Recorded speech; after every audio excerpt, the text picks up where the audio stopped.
Hey, everybody, it's Eddie from Tokyo. This is your cryptocurrency update number 2 today. And that's because I have a few things that I really wanted to share with you, but I didn't have a chance to add it into the first video. And that is a tweet that came out from John Deaton that I missed. And he did it through his Crypto Law US account. And he's talking about where the SEC has gone behind the judge's back and violated the U.S.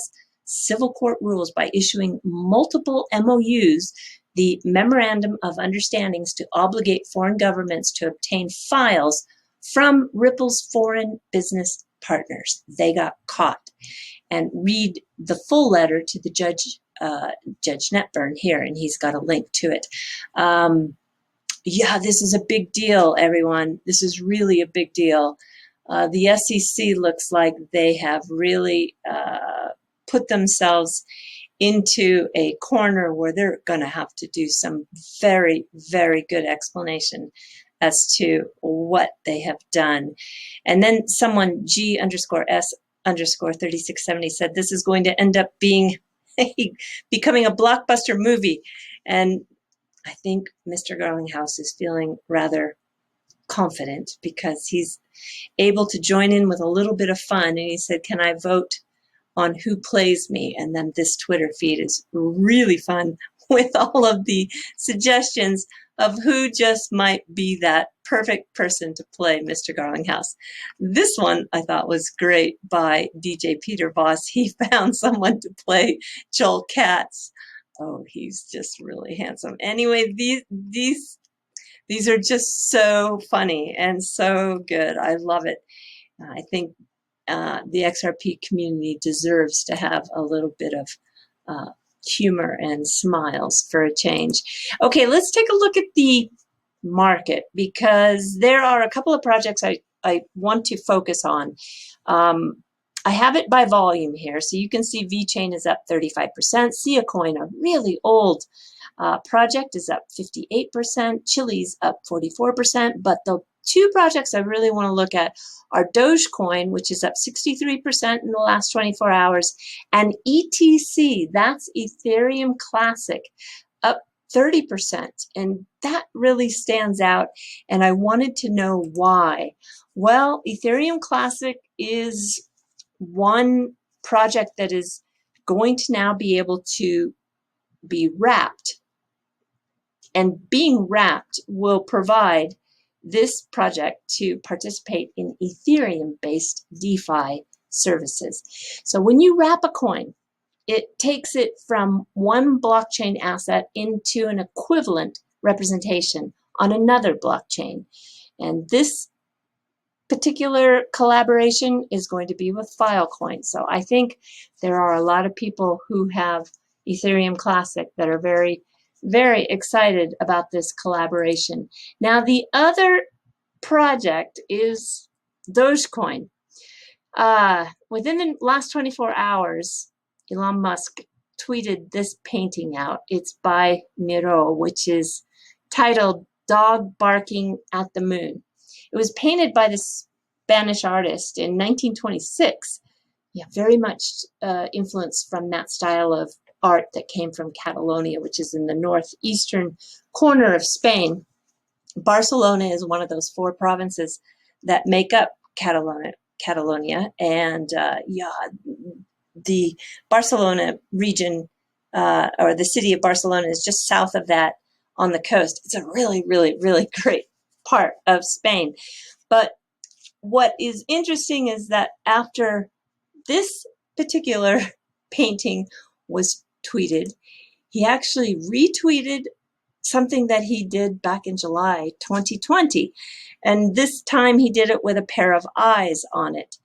So obviously, this attention that is being given by Dogecoin, and with the amount of new people that are coming into the space, I think with, again, the price action, who knows, just really who knows how high this can go.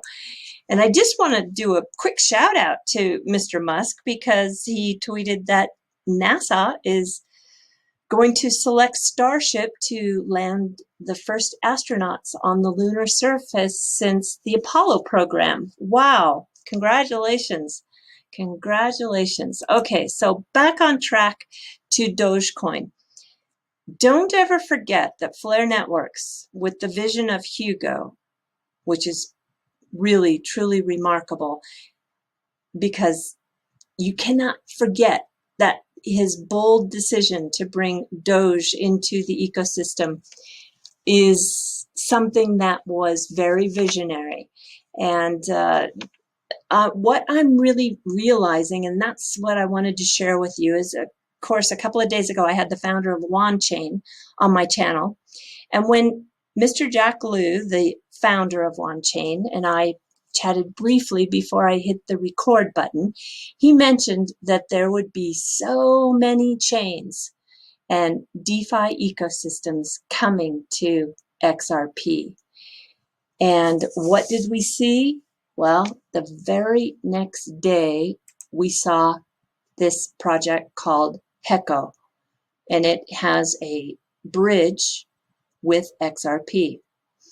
So an ecosystem, yeah, with a very large number of apps, by the way. I will look more into this very soon. I can tell you that as part of the XRP community, the community itself is the crown, and everybody wants the crown.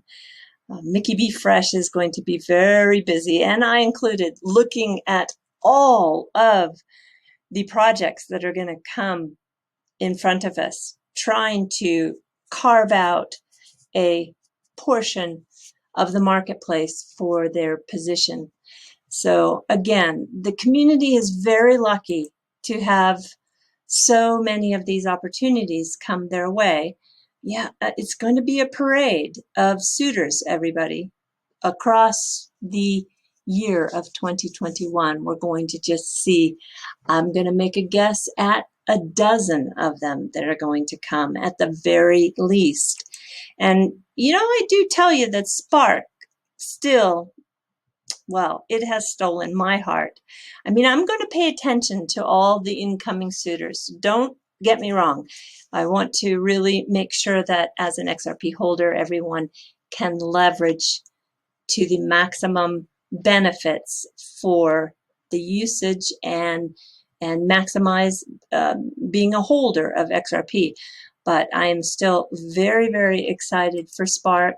And we learned that Flare, FLR, which is the Spark token, the distribution will start when the Flare network goes live. This is a tweet that went out just a couple of hours ago.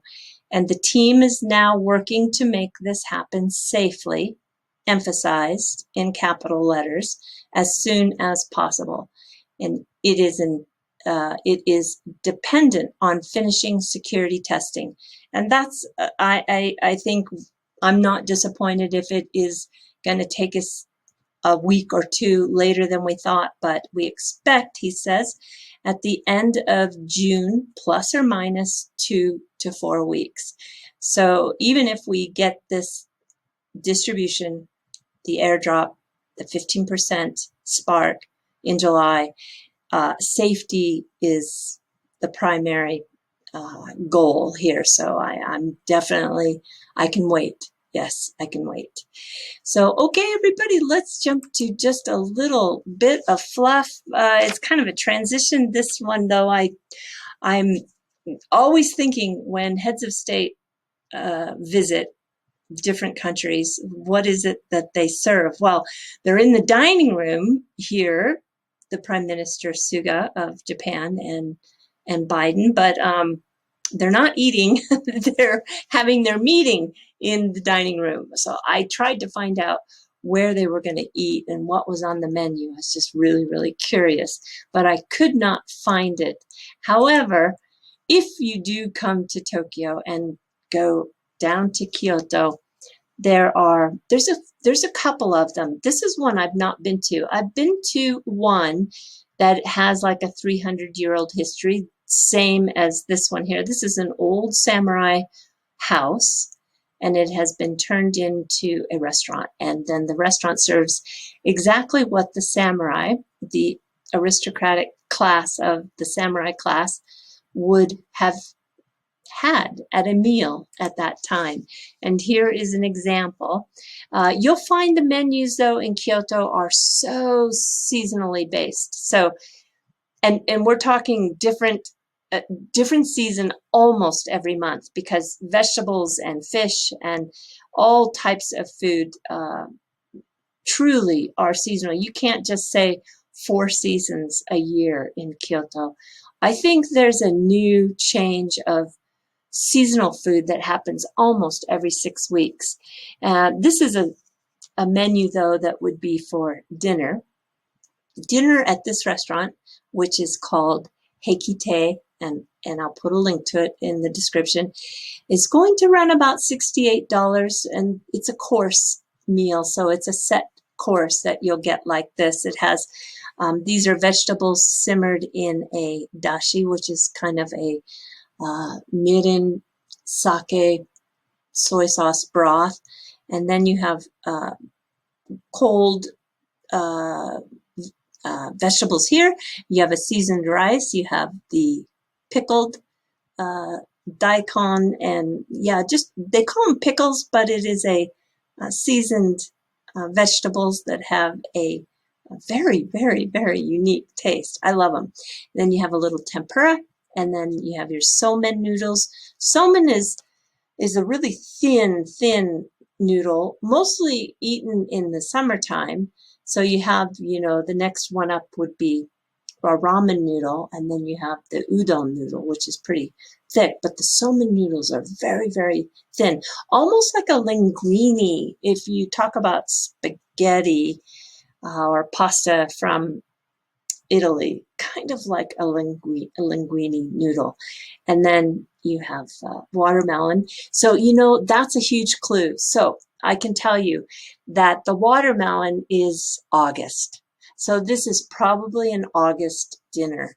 And then you have meat, which was really a privilege to have meat at the during the Edo period.